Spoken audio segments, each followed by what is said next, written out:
What's up, Dragon Brood? So today we're gonna do something you don't normally see. It's the rare treat you get to see on the channel where we're playing blue cards.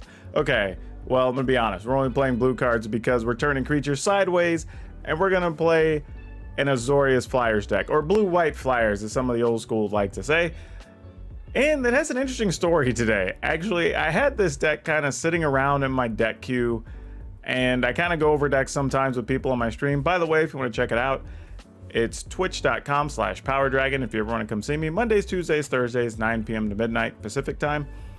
But I usually just kind of show stuff to the stream and say, hey, here's something I'm working on. Here's some ideas if you want to try to beat some of these other decks. And I had multiple people in chat say, hey, we want to see you play this blue-white Flyers deck. And I'm like, I don't know if it's going to be that good, y'all. I'm kind of just messing with it. I don't think it's there yet. And I was like, but, you know, whatever. We're not doing anything else. I'll play it anyway. Turns out we won quite a few games right out of the gate. So maybe it's good. Maybe it's not. I have no idea. We could have got lucky. Could be just small sample size stuff. I don't want to read too much into it yet, but it is a fun deck regardless, and that's why I wanted to share it with people today. Remember though, if you haven't, please hit the like button to help us get in front of more people. Hit the subscribe button so I know that you appreciate me, and then hit that notification bell so you get notified every time I have a video up.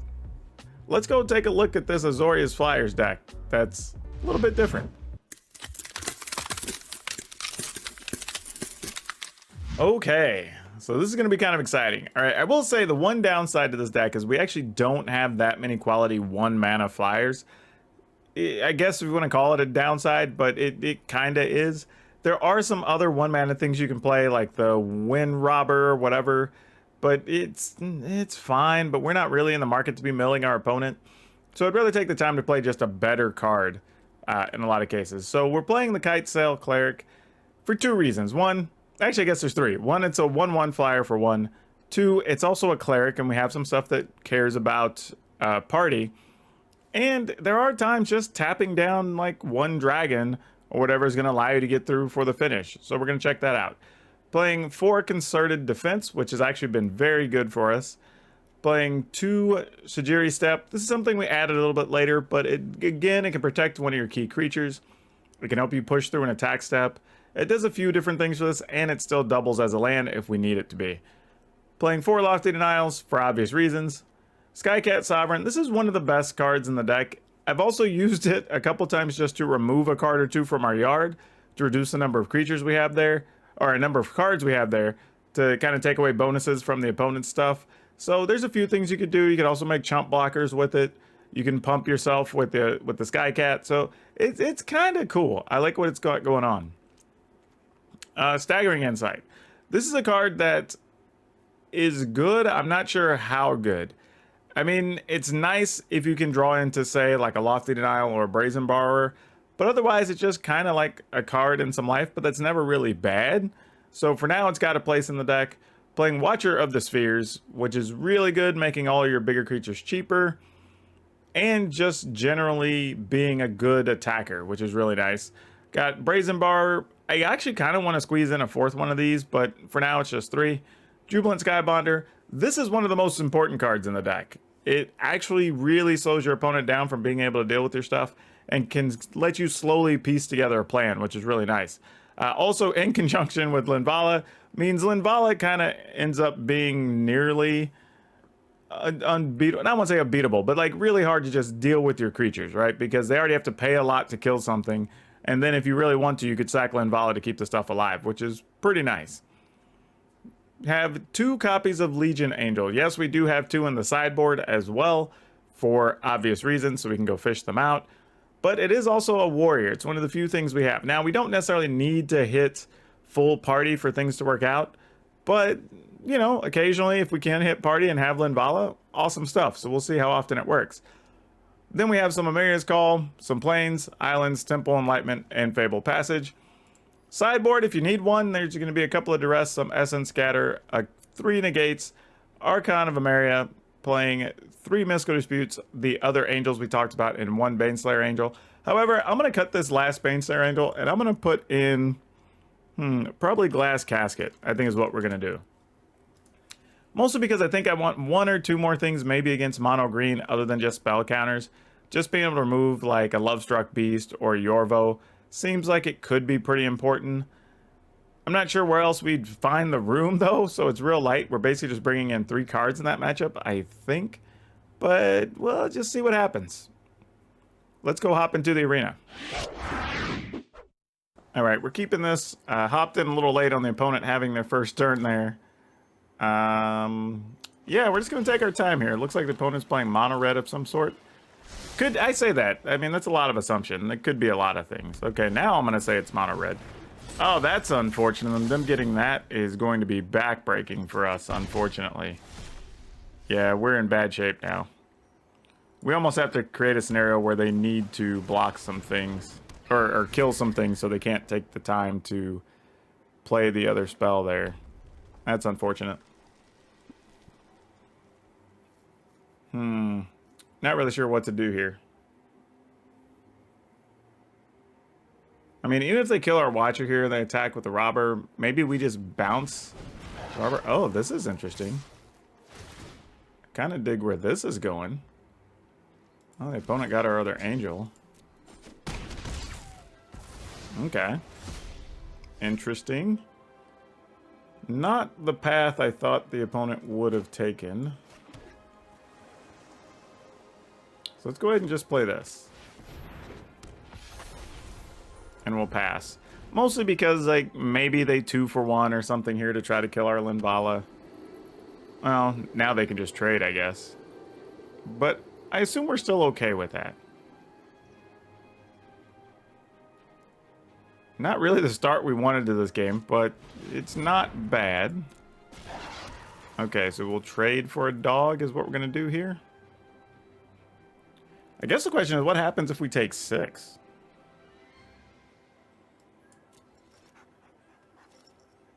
I'm going to get to attack, bump each other.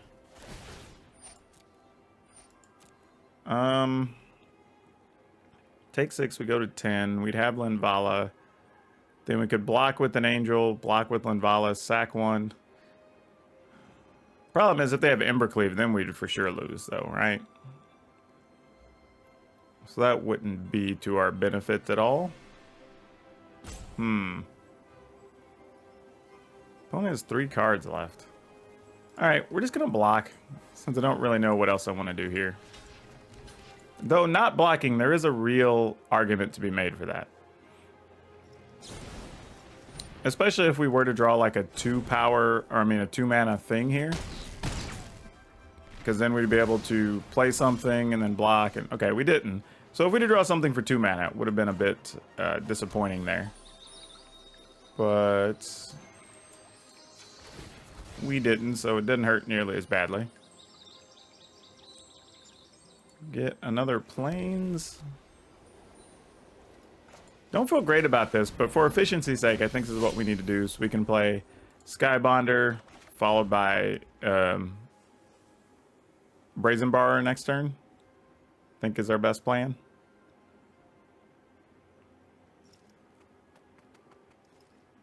We're hanging on, though. We're hanging on. All right, Robber. Dang it. Oh, they didn't attack. Okay, okay. All right, we're getting back in this. So now the question becomes: do we Watcher of the Spires? So we can make these cheaper next turn and double down on them. No, I think. Oh man, nah. I think we just do this. And just give ourselves some outs. Protect against Embercleave. Because that's likely what we're going to be dealing with.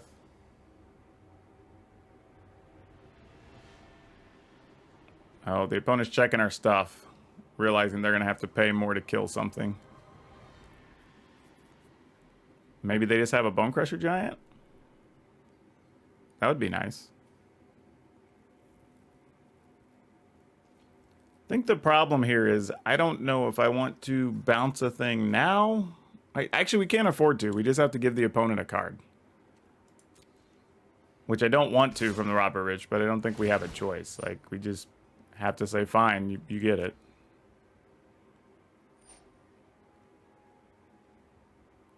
Oh man, that is not good. All right, let's put this here and this here, and I guess we'll take 4. See how the opponent chooses to spin their cards. All right, they're gonna Embercleave something. Probably the dog. Nope, they want to Embercleave that. Well, we are okay with this.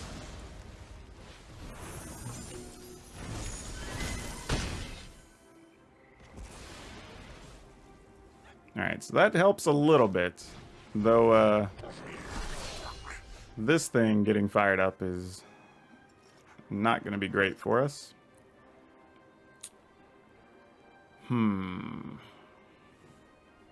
So we could play Watcher, Jubilant Spirit, Cleric. We could play Angel, Cleric. Either way, this is going to be 8-9 damage. Right, we're going to take the 1 from that no matter what. We can take 3. Man, maybe we just... The plan here is just empty our hand so we also don't give up a card to the Robber of the Rich. But if they Embercleave, we can block with the Angel to permit enough to not die, right? So let's do this. This.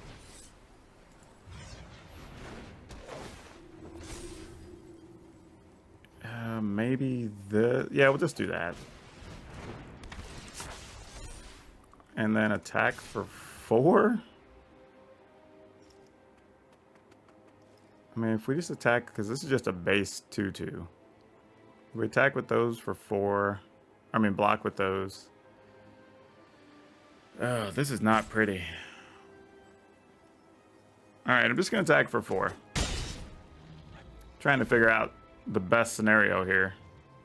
Don't know if there is one. I mean, we know they're not going to kill our creatures here. We have that much for sure. Alright, Fireblade Charger. Cool. Sounds like a plan.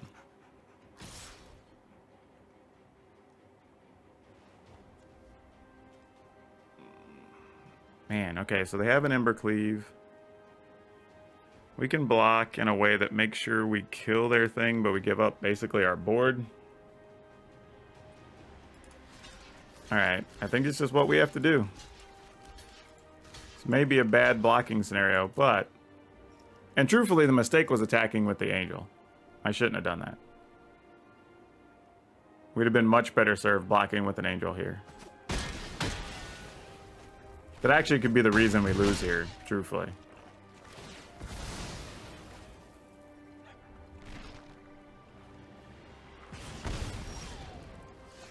Oh, you were definitely not the card we were looking for.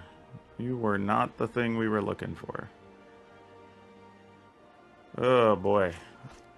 All right.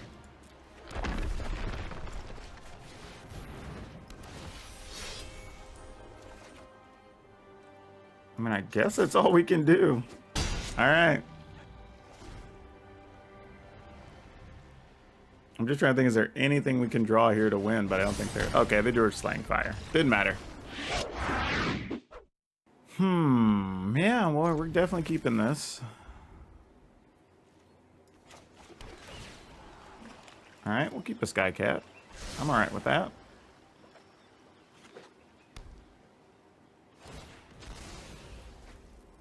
Opponent's gonna go get...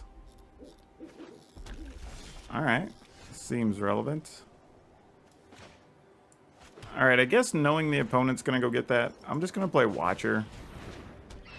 Just on the off chance, there's a bunch of people still playing like the Spikefield Hazard. And I'd rather them have to play real cards to kill a thing than just, you know, get against our Sky Cats for cheap. Also, interestingly, this is a wizard. This is just a cat. So if we decide to use the concerted effort, that makes a big difference here. Oh, actually, well, that wouldn't have mattered. I only have 1 blue source. Never mind.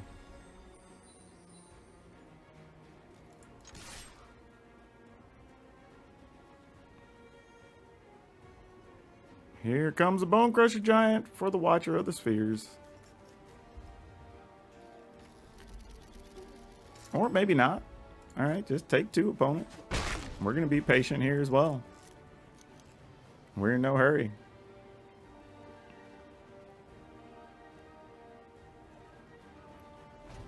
Yep, we have no reason to do anything crazy here. Just take our time.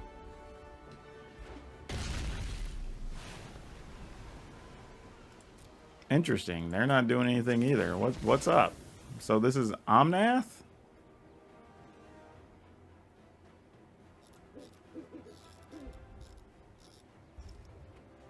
I guess the opponent's deciding if now is the time to try to kill something before we go get another land.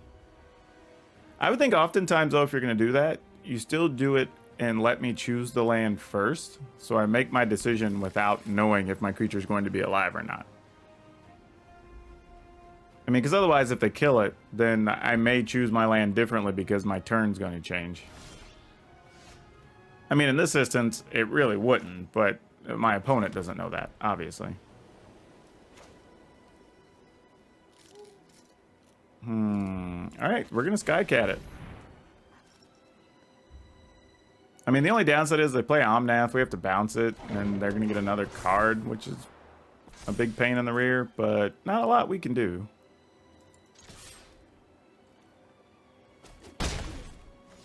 Alright, in the turn.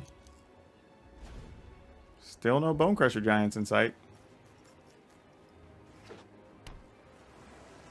Here comes Omnath. No, it's a Felidar Retreat. That's even better for us. Omnath would have at least been a little bit scary. But that worked out brilliantly. I mean, I guess I could have bounced it, actually, and saved that. Make him replay it next turn. Really wouldn't have been a bad line. Yeah, I could get behind that, actually. I probably should have done that. Man, wish I had another island.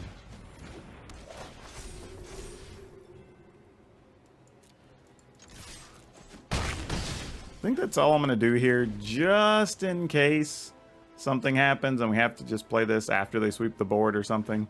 People are playing a lot of weird cards in their decks these days.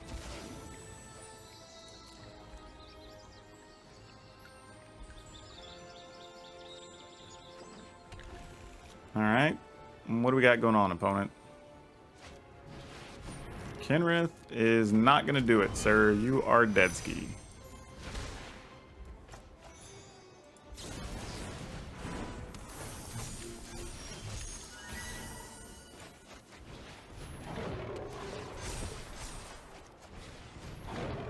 And then get in there with all the flyers.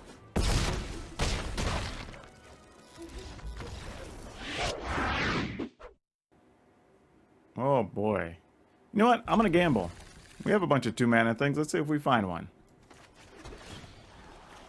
We did not. I'm going to ship that.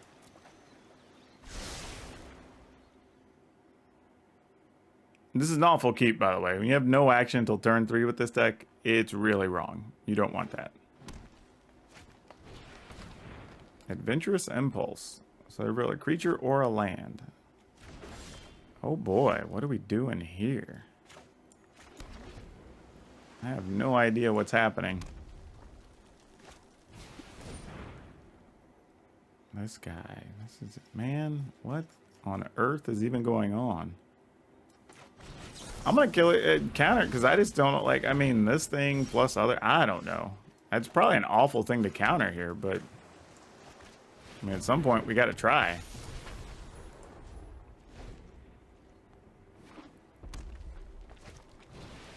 Grum Gully. Oh, so they're playing a bunch of counters with some. Okay, I see what we're doing. This is kind of interesting. I wouldn't have predicted that, but it's pretty cool.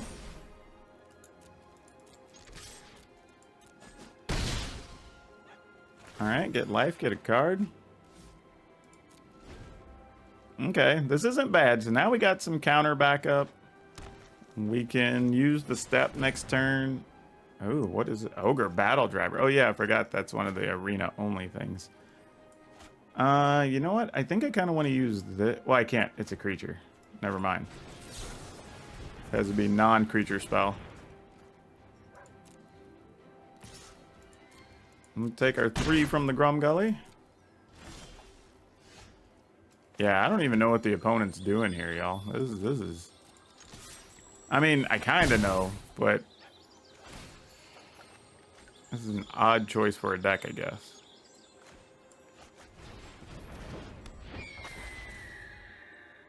And we'll end. I have 2 wizards on the table, so this is only +2. But we can search for a plains and then protect a creature, so that's kind of nice. Construct is the creature.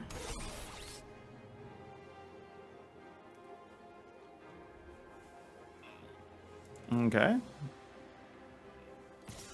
Opponent's choosing to attack. Okay, when the construct is kicked, you would get extra. But anyway, it becomes an artifact creature, sacrifice it, and create a number of 1/1s. Okay, sure, no blocks. We're brave.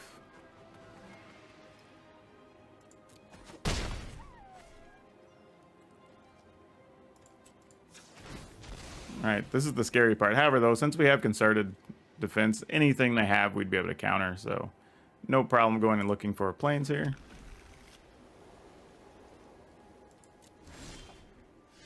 Oh, second Lenvala. That doesn't do anything for us. Alright, well, we'll hope the opponent doesn't kill us. Because this is 6. This is going to be lethal, technically, next turn. Alright, I'll gladly play a Jubilant Skybonder. Still more wizards.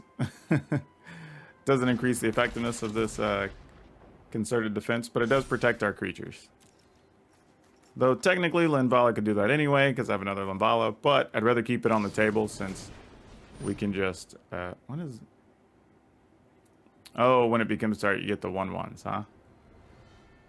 Well, we can't really do much about that, so unfortunately, opponent's going to get a bunch of dudes that are going to get to rock our face. I mean, I guess it's a good thing we gained all that life.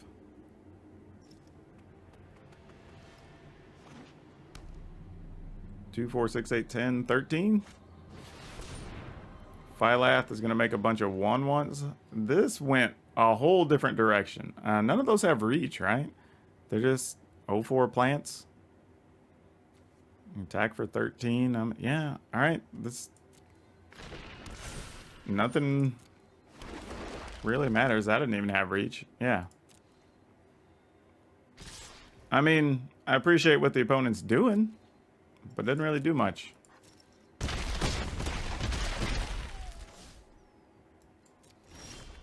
I mean, we just took 13 and didn't even flinch. Yep. This is interesting. You know, I'm thinking Fabled Passage might be the wrong card for this list. We might just need them to be regular lands. As much as I don't love that, I think it might be the correct answer. Mostly because we just have too many turns where we don't really want things to come into play tapped.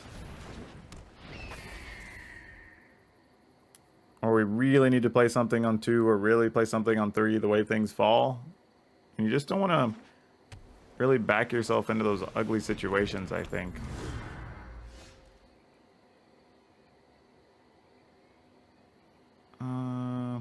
What do we do here? I feel like here we just bounce a Clover.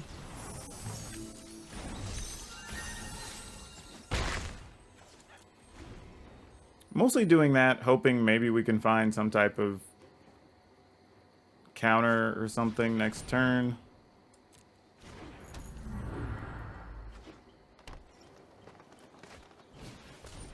Alright, Innkeeper, sure.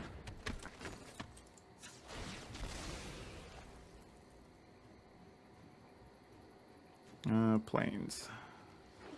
This is what we want to do. Would have liked to have not drawn land there. That would have been great. Alright, we're going to go with the Skybonder.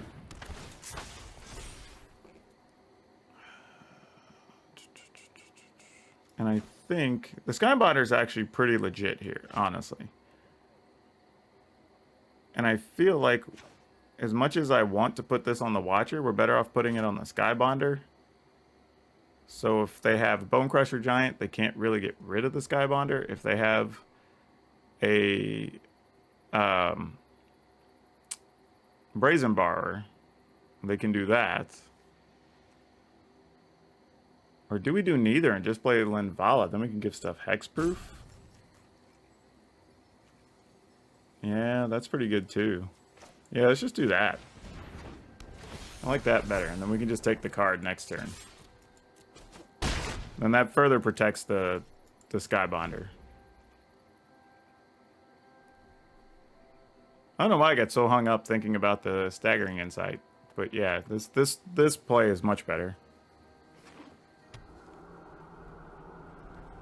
And now we put a lot more pressure on the opponent. Because if they choose to do anything... Yeah, alright. Well, now we're going to be attacking, hoping to draw a counter. We'll get to attack for 3, 4, 5, 6, 7, 8 at a minimum. So the opponent will be at 6. So that's not nothing. Unfortunately, Fae of Witches doesn't target. Alright, well, we have 2 draws to find a counter, effectively. Or that's going to be the game, I think. Oh, wait, no, because that actually gives our stuff indestructible. Never mind. I forgot.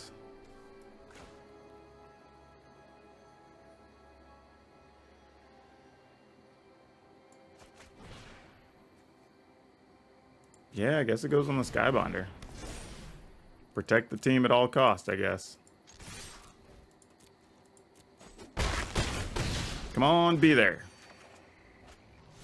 Well, what do we do with this information? I'm trying to think what's the best thing the opponent can do. I mean, they're at 6. If we play this, I mean, we guarantee... Yeah, they got nothing, right?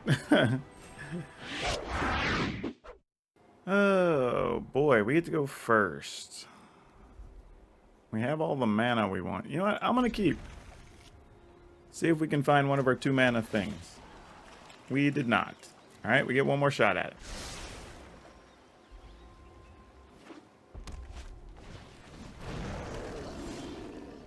We did find a 1 mana thing.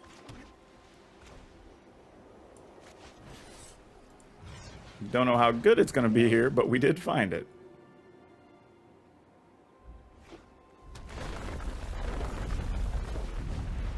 No, that sucks. No blocks. Okay, that's not so bad, I suppose. Gives us a couple of options here. Yep.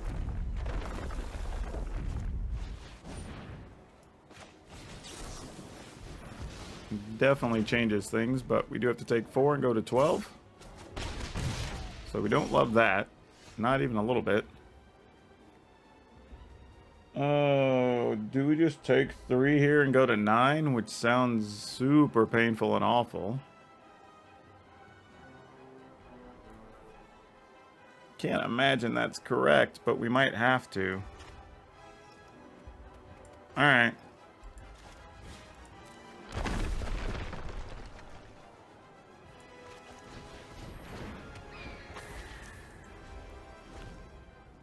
Just saving, so if we have to, we can chump block with the cleric or something.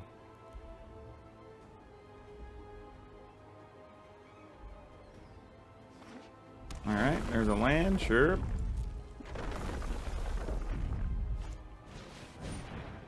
Ooh, another Anax. Okay.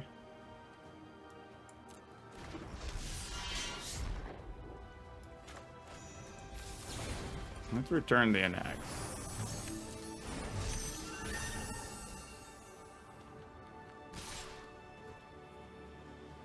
So this raises a question. If we want to double block the Hellhound or block just the Robber and take 2.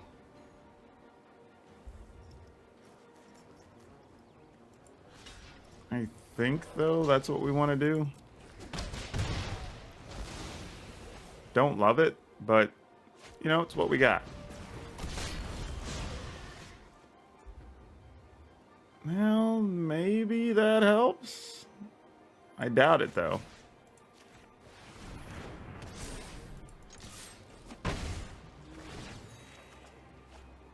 Okay, Skycat. You're not the worst thing, I suppose. All right, let's see if maybe we could pick off an Embercleave here. Nope, doesn't look like it. We'll take our 30.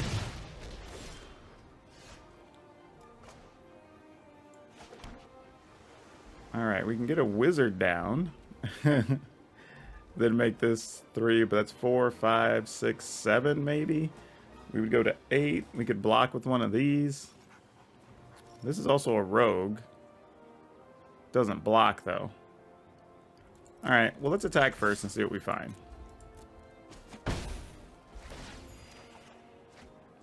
Well, that doesn't help.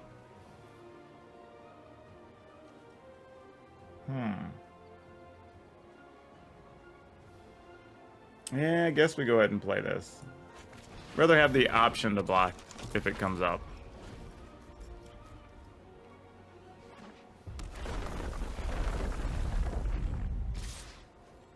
I mean, I'm pretty sure we're just dead anyway, but, you know, we're gonna do our part. Oh, really? Oh, well, that didn't go at all how I thought that was gonna go. Well, now. 3, 4, 5. We could play this and gain 5 to go to 7. That doesn't feel that bad. I mean, we're still losing to the same cards. That could help. Alright, we can go fetch an island if necessary. Let's put this into play tapped. Or did we already play a land this turn? Yeah, we already did. Okay then. Yeah. I mean, did we really pull this back from the brink? I feel like we're just getting set up. Like the opponent's rope-a-doping us.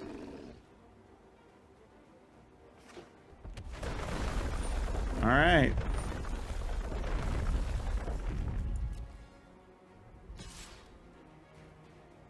I mean, we just block it, I guess.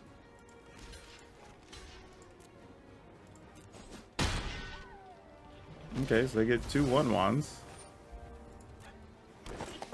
Alright, I'm feeling good about this. Now we don't even care about Embercleave. We're going to get enough life. I mean, we're more worried about a Castle Embereth or something here. This is okay.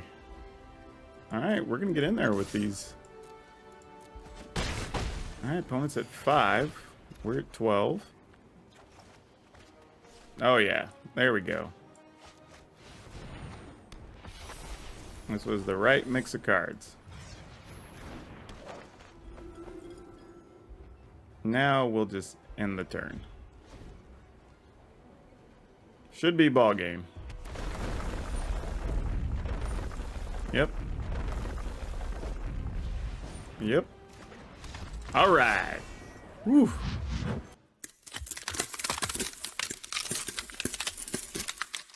All right. That played kind of how we expected, so not a huge surprise. I think what I'm going to end up doing is finding room for like 3 fairy guide mothers, and that's probably going to be the way to go, just as an additional flying creature. It does give you a way to get a little bit of extra attack damage where you need it. I may cut back on one of the insights, though to be fair, insights are kind of the reason you're able to beat mono red when you do. So I don't know, maybe not. I think the Warrior Angels are pretty cool, but I don't know that they're necessary, unfortunately. You're almost never going to get to full parity, or I guess full group to be able to have party. So we could just cut those. The one benefit, which we didn't get to see in the video, is that when you play against Rogues, I would say you do get a 3-power creature or bigger, which is important for being able to block the Thought Thieves or being able to block the Nighthawks. So, but we can get other creatures up to 3/3. We do have ways to pump things, so maybe those get cut and we try some other stuff out. But in general, the deck's actually pretty cool. I don't know, like, how over the top it is. I don't know if it's something you can rank really heavy with. I do feel that it actually probably fares even a little bit better in best of 3 because you can bring in some more of the appropriate spell counters for what you need. But I do enjoy it. You know, if you're looking for that feel that you had last season, you know, if you like this style of deck, this is probably the closest you're going to get right now until Standard gets another couple of sets and you get those little incidental flyers that you can put in there to kind of flesh things out. But overall, I really, really like this one. If you haven't, remember, please like this video, hit the subscribe button, hit the subscription bell, and then come on back and watch more videos next time. But that's all I have for you for now. We'll see you next time.